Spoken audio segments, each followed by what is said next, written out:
नमस्कार.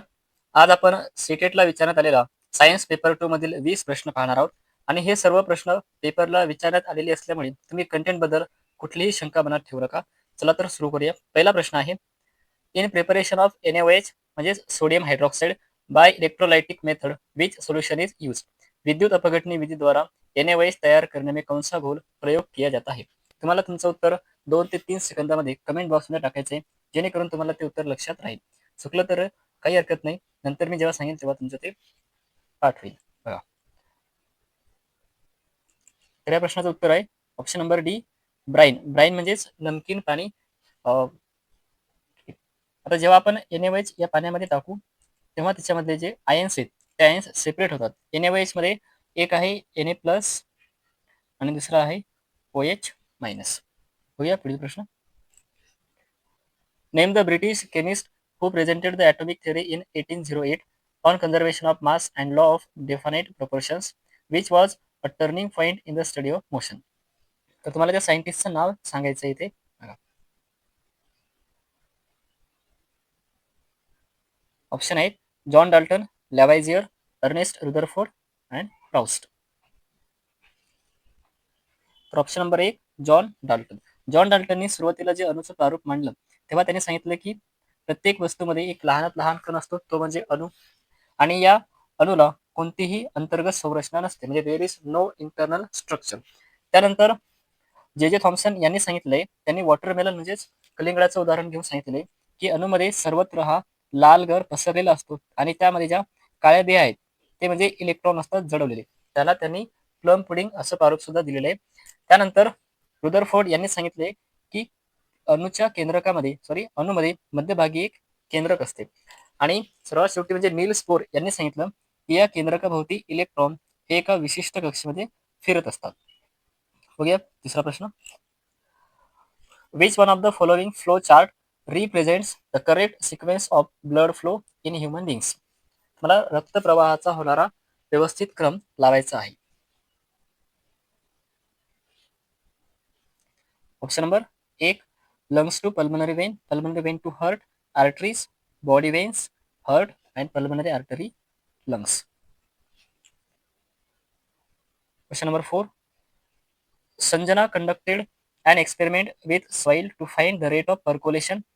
She observed that it took 20 minutes per 400 ml of water to percolate through the soil sample. What is the rate of percolation? आता percolation म्हणजेच काय? समजा आता हे वाळूचे कण आहेत आणि या कणामधून पाण्याचे वाहून जाणे, बहाव, पाणी का बहाव, पाण्याचे वाहून जाणे याला म्हणायचं पर्क्युलेशन रेट. तर हा रेट कसा काढायचा? रेट काढण्याचं सूत्र सोपं आहे. जे ml मध्ये क्वांटिटी दिलेली त्या क्वांटिटीला जितके मिनिट दिलेले त्यांनी भागायचं. म्हणजे ml मध्ये किती आहेत? 400 आहेत. 400ला जर आपण 20 ने भाग दिला तर बघा 0 कॅन्सल होईल, 400/20, 0 कॅन्सल होईल आणि 40ला 2 ने भाग दिला तर किती येतो? 20, म्हणजे 20 ml per minute. Which of the following statements is oblique are true about air pressure? वायु दाब के संदर्भ में निम्नलिखित में से कौन सा कथन सत्य है?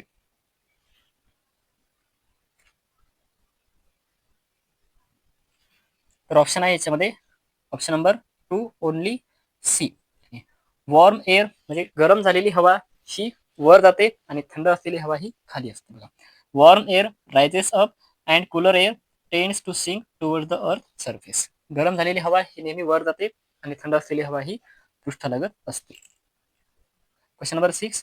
Which of the following is oblique are not an example of a chemical change? बघा, केमिकल चेंज आणि फिजिकल चेंज या टॉपिकवरती दरवर्षी एक तरी प्रश्न असतोच. मग केमिकल चेंज ज्यामध्ये नवीन कंपोजिशन, नवीन पदार्थ तयार होतो ते, आणि फिजिकल चेंज ज्यामध्ये कोणताही नवीन पदार्थ तयार होत नाही. केमिकल चेंज हे इरिव्हर्सिबल असतात, तर फिजिकल चेंज हे रिव्हर्सिबल असतात. बघूया आता फर्स्ट ऑप्शन आहे digestion of food in our body. तर हा आहे एक केमिकल चेंज. पहिला आहे केमिकल चेंज म्हणजे हा रासायनिक बदल आहे. फर्मेंटेशन हा सुद्धा एक केमिकल चेंज आहे. प्रकाश संश्लेषण हा सुद्धा केमिकल चेंज आहे. परंतु क्रिस्टलायझेशन हा मात्र केमिकल चेंज नाही, हा आहे फिजिकल चेंज. कारण क्रिस्टलायझेशन ही क्रिया एखाद्या पदार्थाला प्युअर करण्यासाठी वापरतात, म्हणजे प्युरिफिकेशन मध्ये या क्रिस्टलायझेशनचा उपयोग होतो. तर मग आपल्याला विचारलंय not an example of chemical change. तर याच्यामधलं क्रिस्टलायझेशन म्हणजेच option number 4 only D. Only D. Question number 7. Which of the following is the strongest natural fibre. हा आलेला आहे जानेवारी 2022 मध्ये. स्ट्रॉंगेस्ट नॅचरल फायबर तुम्हाला सांगायचं आहे. तर यामधील ऑप्शन नंबर 2 आहे सिल्क म्हणजेच रेशम. Question number 8. Which of the following is a set of chemical changes. बघा परत तोच प्रश्न आलेला आहे पण ऑप्शन बदलू नये. तर पहिला बघूया आपण mixing sugar in a milk. दूध में चिनी मिलाना. आता यामध्ये कुठलाही नवीन पदार्थ तयार होत नाहीये. ठीक आहे, म्हणजे हा केमिकल चेंज येणार नाही, हा येतो फिजिकल चेंज. ठीक आहे. त्यानंतर setting milk into the curd. दूध से दही जमाना. आता दुधाचं रूपांतर दह्यामध्ये म्हणजे नवीन पदार्थ तयार होते, त्याची चव बदलत आहे.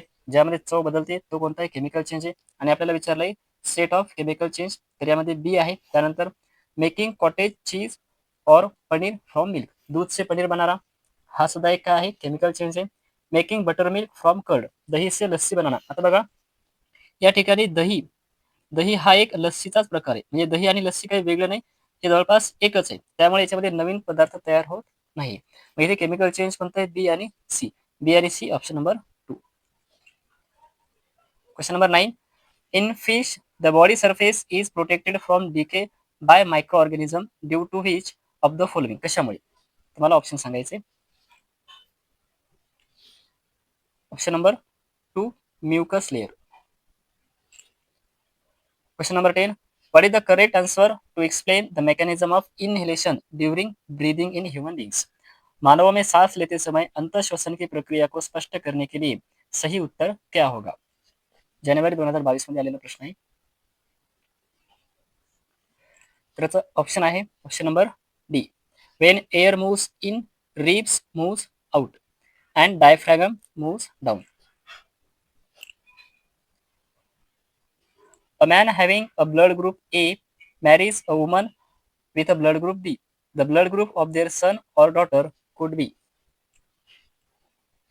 आता या ठिकाणी आपण एक चार्ट बघूया. या प्रश्नाचं उत्तर आहे ऑप्शन नंबर 4. आता इथे माता, पिता आणि इथे आपण त्यांचं चाइल्ड हे लिहूया. आता जर वडिलांचं म्हणजे पिता यांचा ब्लड ग्रुप ए असेल, माताचा बी असेल, तर चाइल्डचा ए किंवा ओ असतो. ठीक आहे. त्यानंतर पिता का ए, माता का बी, चाइल्ड का क्या होगा, ए बी, ए बी और ओ. ठीक आहे, इथं तोच आहे. इथं आहे बघा ग्रुप ए आणि इथं आहे बी. मग ए आणि बी असेल तेव्हा ए बी, ए बी आणि ओ या चारींची शक्यता असते. आणि जेव्हा वडिलांचा बी ए असेल आणि मातेचा ए बी असेल तर त्या ठिकाणी पॉसिबिलिटी असते ए आणि ओची. त्यानंतर वडिलांचा ए आणि आईचा ओ असेल तर इकडे ए आणि ओच. ठीक आहे. त्यानंतर दोघांचे ब्लड ग्रुप सेम असेल, ठीक आहे, सेम असेल तर तेव्हा बी आणि ओ. इथे दोघांचा ए पाहिजे. जर दोघांचा सेम असेल ए आणि ए तर इकडे ए ओ येतो आणि दोघांचा बी असेल तर इकडे बी ओ येतो. Question number 12. Which of the following do not content any enzymes. निम्नलिखित में से किसमें कोई एंजाइम नहीं होते हैं. ऑप्शन नंबर 1 बाइल ज्यूस, पित्तरस, यामध्ये कुठलाही एन्झाईम नसतो. Rita wanted to store the pickles in a container. The best container for this purpose can be. Option number 2 glass. काचेच्या भांड्यामध्ये ठेवल्यानंतर कोणतीही रिएक्शन होणार नाही आणि ते खराब होणार नाही. Question number 14. Which of the following pairs can be utilize as a acid base indicator. Option number 1 red cabbage, leaves and turmeric. Question number 15. A magnet is broken into two pieces. If these two pieces are brought closer to each other, they will. एखाद्या चुंबकाचे दोन तुकडे केले आणि त्या तुकड्यानं सोबत एकमेकांसमोर ठेवलं तर काय होईल. आता या ठिकाणी समजा एखादा मॅग्नेट आहे आणि या मॅग्नेटचे हे नॉर्थ पोल आहे, हा साऊथ पोल आहे, याचे तुकडे केले दोन. ठीक आहे. मग इथे आहे नॉर्थ पोल आणि साऊथ पोल. जर आपण ते तुकडे कशा प्रकारे ठेवतो त्यावर ते डिपेंड आहे. जर साऊथ पोल आणि साऊथ पोल एकमेकांसमोर असतील तर ते एकमेकांना काय करतील, रिपेल करतील, म्हणजे दूर ढकलतील. आणि जर अपोजिट पोल एकमेकांसमोर असतील, म्हणजे आता हा साऊथ पोल आहे आणि याच्या पुढे नॉर्थ पोल असेल, तर ते एकमेकांना काय करतील, अट्रॅक्ट करतील. म्हणजे हे डिपेंड आहे त्या कंडिशनवर. म्हणजे याचा ऑप्शन काय येणार, option number 3, may attract or repel. Option number 3 बरोबर आन्सर आहे. Which of the following represents set of contact forces. बघा, आता कॉन्टॅक्ट म्हणजे आपण ज्याला स्पर्श करू शकतो ते. ऑप्शन नंबर 1 मध्ये हा जो इलेक्ट्रोस्टॅटिक फोर्स आहे हा नॉन कॉन्टॅक्ट आहे, म्हणजे हे ऑप्शन येणार नाही. ठीक आहे. मॅग्नेटिक फोर्स हा सुद्धा एक नॉन कॉन्टॅक्ट फोर्स आहे, हा नॉन कॉन्टॅक्ट आहे. यामधला कॉन्टॅक्ट फोर्स फक्त फोर्स ऑफ फ्रिक्शन. त्यानंतर मस्क्युलर फोर्स हा कॉन्टॅक्ट आहे, फोर्स ऑफ फ्रिक्शन हा कॉन्टॅक्ट आहे, परंतु ग्रॅव्हिटेशनल फोर्स हा कोणता आहे, नॉन कॉन्टॅक्ट आहे. ठीक आहे, म्हणजे ऑप्शन 1 आणि 2 दोन्ही चुकीचे. तिसरा बघा, चौथ्यामध्ये ग्रॅव्हिटेशनल फोर्स हा कसा असतो तुम्हाला माहिती, हा नॉन कॉन्टॅक्ट फोर्स आहे. इलेक्ट्रोस्टॅटिक हा पण नॉन कॉन्टॅक्ट आहे. मग ऑप्शन नंबर 3 एकच उरला, ड्रॅग म्हणजे एखाद्या वस्तूला ओढणे, हा संपर्क बल आहे. त्यानंतर मस्क्युलर फोर्स आणि फोर्स ऑफ फ्रिक्शन हे तिन्ही काय, कॉन्टॅक्ट फोर्स आहेत. Question number 17, which of the following statements regarding rusting of iron are true. निम्नलिखित में से कौन से कथन लोहा में जंग लगने के संबंध में सही है.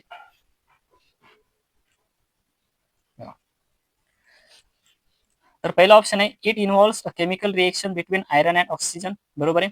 रस्टिंग ऑफ आयरन ओर हे काय, केमिकल चेंज आहे, हा अपरिवर्तनीय बदल आहे, it is an irreversible change. त्यानंतर it is an exothermic reaction, हे सुद्धा ऑप्शन बरोबर आहे. ए आणि बी दोन्ही बरोबर आहे. त्यानंतर तिसरा option, it can take place at room temperature, C सुद्धा बरोबर आहे. इट इज रिव्हर्सिबल नाही, जर ही केमिकल चेंज असेल तर ती कशी असणार, इरिव्हर्सिबल असणार, म्हणजे हे ऑप्शन नाही. तर आपल्याला बरोबर विचारलेले, तर मग A B C option number 1. Question number 18, read the following statements carefully and select the correct option. Cited जानेवारी 2023.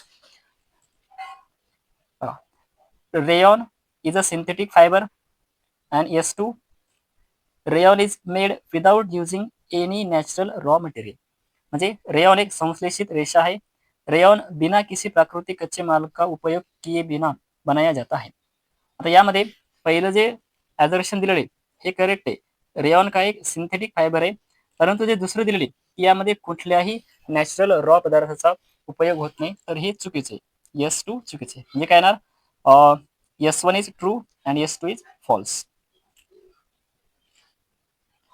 Option number 3, S1 is true and S2 is false. Which gas turns lime water milky? तर याचा तुम्हाला पाठ झाला असेल, हा आहे option number A, carbon dioxide.